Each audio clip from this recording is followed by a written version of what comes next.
afternoon, everyone. Welcome to 5 Minute Major, presented to you by the Pomfret Prep Sports Network. I'm Wells Robinson, along with your co-host Peyton Durand. How's everybody doing today? We're going to jump right into some NHL standings here. So we're going to start with the Eastern Conference. So something coming out of the East right now. Tampa Bay is really making a surge. They're 9-2 at home right now, 8-4 on the road. They currently lost last night to the Bruins, kind of a big win for them. But, they're really climbing up in the standings. Stamkos is back, which you love to see coming out of the East. Columbus is also making a run, and as is Toronto. The Blue Jackets are looking real good right now. Panarin's lighting it up. And a new story this past week, the Islanders, they're on a 4-game win streak. They beat the Canucks last night.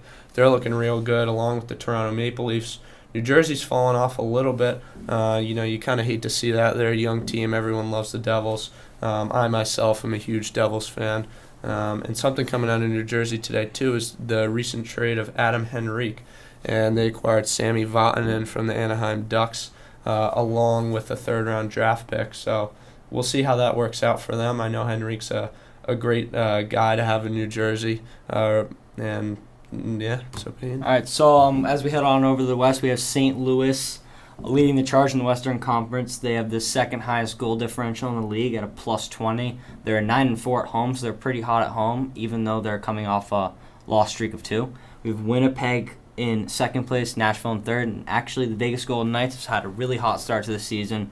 They're in fourth place in the Western Conference, being led by James Neal, their captain, and a lot of young guys that are new to the NHL. And now that they have Fleury back, they should be climbing up in the Western standings. That's an unreal story. You got to look at that. The expansion draft, first year in the NHL, they're beating good teams. Payne. Oh yeah.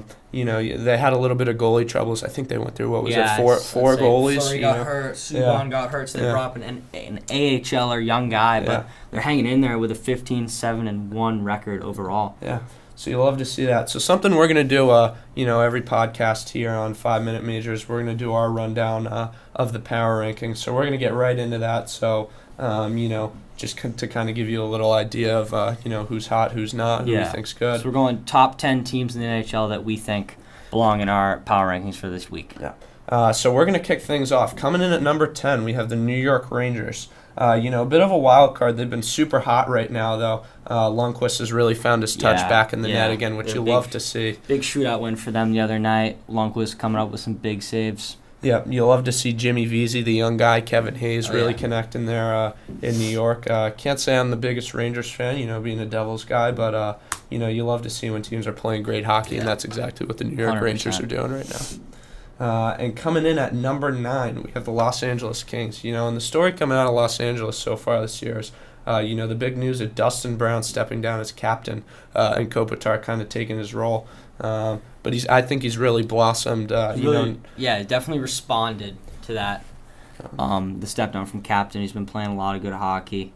Yeah, love to see it. And then again, like we just kind of talked about, coming in at number 8, we have the Vegas Golden Knights. Yeah, facing a lot of adversity with their goalie troubles, but these young guys that they have, and with the leadership of James Neal, they've really been able to put a lot of goals up on the board and get some key wins. Yeah, interesting thing, too, coming out of Vegas, they recently had Russian sniper Viktor Shipyachev, and he left to go play back in Russia. Not something you'd expect out of them. No. Unfortunate, but they've been playing good hockey, and I'm excited to see what they can do for the rest of the year. Coming in at number 7, the Columbus Blue Jackets. Artemi Panarin's really lighting it up. You kind of saw in Chicago the connection between him and Kane, and a lot of people were skeptical as to whether he could put up big numbers in Columbus as well without Patrick Kane and Anisimov on the line with him. But he's really rose to the occasion, being a young leader for this team. So you love to see that. Nick Foligno's been playing well. Bobrovsky's playing lights out. Yeah, Bobrovsky's been playing lights out. He's actually leading the league in shutouts with 3, tied with Frederik Andersen and Devin Dubnyk. Bobrovsky's a veteran goaltender now in the NHL, so he's going to be big for the Blue Jackets heading into the postseason. Love to see it. Coming in at number 6, the Nashville Predators. They've been playing great hockey, after their cup run last year. A lot of people didn't really think they would come back as they were in the playoffs last year. But I think it's safe to say that Roman Jossi's a superstar now. Really solid team all around. Got PK Subban and Roman Josi back there playing D. Philip Forsberg lighting it up at forward. Yeah. And coming in at number 5, we have the Winnipeg Jets. And, if you told me a couple years ago that the Winnipeg Jets, would be lighting it up, I'd completely disagree with you. I would be like, you crazy? Come on. But, I mean, with the pick of Line A, Nikolai Ehlers coming out of the Quebec Major Juniors has just been lights out. Couple of beauties, yeah. The young guys really found their steps in the big leagues. It's exciting to watch them play. Love it. Coming in at number 4, baby, New Jersey Devils. Taylor Hall, he's playing his best hockey of his career right now, without a doubt. The Devils this year, I think, just have a perfect mix of veteran leadership, and young guys, which I love. They're actually tied for 4th. Nico Hischier is tied for 4th in rookie points right now. So, great story. Hopefully they can keep it up. And then coming in at number 3, we have the Toronto Maple Leafs, Matthews and Nylander. We kind of touched on them earlier, but they're playing great hockey. Their systems are so tight. And coming in at number 2, we have the St. Louis Blues. They're playing great team hockey as well. They lost Ken Hitchcock, the longtime head coach, after last season. And the promotion of Mike Yao has just been great. Love to see the story coming out of St. Louis. And coming in at number 1, we have the Tampa Bay Lightning. I just don't know who can beat them now. The unstoppable duo of Stamkos and Kucherov, playing great hockey. Yeah, and I think that's also they're in debt to Andrei Vasilevsky. Their starting goaltender. He's leading the NHL in wins. He's got 16 wins ahead of Sergei Bobrovsky and Pekka Rinne, and he has the 3rd best save percentage in the league, coming in at a 9.3, which is a really high save percentage for the NHL. It's really impressive. He's putting up great numbers. And he's a big goalie, so it's fun to watch him play. He can move so well. Yeah. All right, so we're going to kind of transition right now.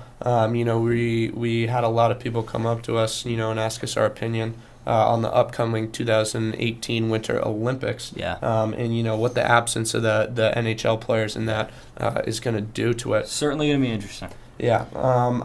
The thing is I think it could go either bad or good. I mean, I think that with a lot of the NHL players not being able to play, it's gonna make the Olympics young again, which you love to see. I think there's going to be a lot of guys coming out of college. You got Jordan Greenway over at Boston University. You might see Patrick Harper get in there out of BU as well. Ryan Donato, I think, would be a sure pick over at Harvard. And then there's a lot of guys over in European leagues and some free agents. You got Nathan Gerby. Where's he? I think he's playing over in Switzerland right now. And I think there might be some AHL contributions as well, like Chris Bork, Ryan Malone. Yeah, certainly. But I think other than the United States, a lot of the European teams are going to have the upper hand here because a lot of their guys are playing professionally overseas in Europe, all over Russia. So they're going to have the upper hand. They're going to have some more experience because those guys aren't technically playing in the NHL. They're eligible to play in the Olympics. So I think a team that's going to be really strong is Russia. It's all the KHL guys. No, I'm excited to see what Russia has in store for this Olympics. Sure, certainly. You got to think Ilya Kovalchuk's gonna play. Yeah, it'll be one of his last Olympics. It might be. Yeah, it's got to be his last. Could be one of his last. Yeah. But no, honestly, I'm really excited for this Olympics. Kind of reminds you of the Miracle on Ice. Oh yeah. Gotta love it. Brings it back. College hockey united. So we're gonna see a lot of great college hockey talent, and it's gonna be interesting to see them go against some of the best professionals overseas. Yeah. Really awesome. See what we can do. So we're running a little short on time here. So one last thing, we got a question from Ollie Walcott, and his question was, do you think the Vegas Golden Knights will make the playoffs this year? So you want me to start us up? So I mean, now that Fleury's back, Marc-Andre Fleury, hopefully he can stay healthy, and with his veteran goaltending, hopefully they can he can kind of put the team on his back and keep them hot. Yeah, awesome. And hopefully their young talents can keep scoring goals. Yeah. And build confidence. So, I mean, a playoff run certainly could be in store for Las Vegas. Yeah, I think a big thing for them is going to be playing with a chip on their shoulder. Absolutely. And I think a lot of those guys do just that. Obviously, their old teams can protect them in the expansion draft. So I think a lot of guys are playing with that edge. And I think they're a team that's going to win a lot of those tight games. So that's just about all we have here for you at 5 Minute Major. I'm Wells Robinson. And I'm Peyton Durant. Thanks for tuning in. Yep. We'll be back next week.